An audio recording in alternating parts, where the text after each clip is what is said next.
आज हम एंजियोग्राफी के बारे में थोड़ी सी बातचीत करेंगे। ये एक स्पेशल टेक्निक है हार्ट के या शरीर के बाकी हिस्से में जो नसें जिसको हम वेसल्स कहते हैं, चाहे आर्टरी हो या वेन हो, उसकी जो पिक्चर्स हम लेते हैं, सीने एंजियोग्राफी लेते हैं। एक्चुअली ये स्पेशल एक्सरे टेक्निक है जिसमें हम एक दवा डालते हैं नाड़ी के अंदर और वो जिस स्थिति में नेचुरल स्थिति में जैसे चलते रहती है,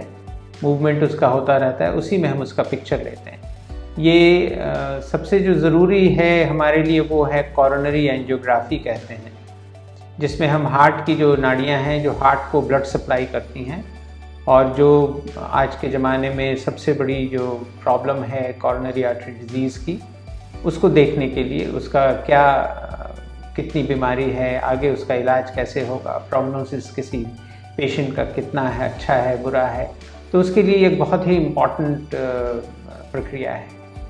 और इसमें हम मोस्टली हमारे यहाँ ये हाथ से किया जाता है, जिसमें हम हाथ की एक आर्टरी होती है जिसको हम रेडियल आर्टरी कहते हैं, उसको सुन करके उसके थ्रू हम एक पतली सी पाइप उसको ले जाते हैं हार्ट तक, और वहाँ पे एक दवा देते हैं, डाई जिसको कहते हैं, और हम सीने angio x-ray special x-ray technique से उसको पिक्चर लेते हैं।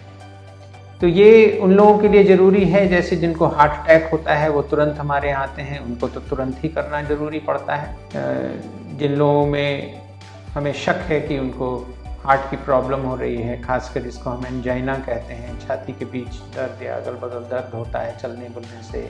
या टेस्ट्स कुछ उनके गड़बड़ आए हैं, तो ये एंजियोग्राफी नेक्स्ट स्टेप है। और ये बहुत ही अहम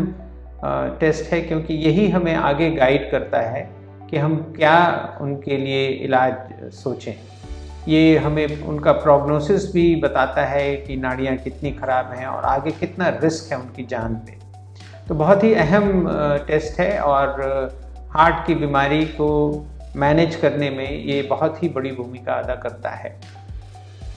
बहुत ही साधारण माने आसान प्रक्रिया, जैसे मैं आपको बता रहा था कि हाथ से हम करते हैं, और ये एक पतली सी पाइप रेडियल आर्टरी हाथ में होती है, उससे ले जाते हैं और एक्सरे पिक्चर्स लेते हैं डाई डालने के बाद। तो ये हमें बिल्कुल अच्छी तरह दिखाता है कि कौन कौन सी नाड़ियों में कितना रुकावट है, क्या उसमें कैल्शियम है, क्या उसमें खून का थक्का थ्रोम्बस जमा हुआ है, और आगे इलाज क्या करना है। तो ये सब कुछ इसी के चलते हम आगे डिसाइड कर पाते हैं। एक बार एंजियोग्राफी कर लेने में हमें करीब 5 से 6 मिनट लगते हैं। उसके बाद पाइप निकाल दी जाती है, शीथ जो रहता है जिसके थ्रू पाइप गई है वो भी निकाल दी जाती है, और अगर कोई ख़ास प्रॉब्लम नहीं है और आगे हमें कोई इलाज दवाइयों के अलावा नहीं करना है, तो हम 2 घंटे के अंदर इन मरीजों को छुट्टी कर देते हैं। सावधानी यही है कि देखना रहता है, उन लोगों को यही हिदायत रहती है कि इस हाथ से करीब 24 घंटे के लिए वज़न न उठाएं, बाकी छोटा मोटा काम करें, कोई दिक्कत नहीं है, और पानी खूब पिएं, जो दवा दी गई है वो दवा लें, और ज़रा सी भी तकलीफ़ हो फ़ौरन अपने डॉक्टर से तुरंत आकर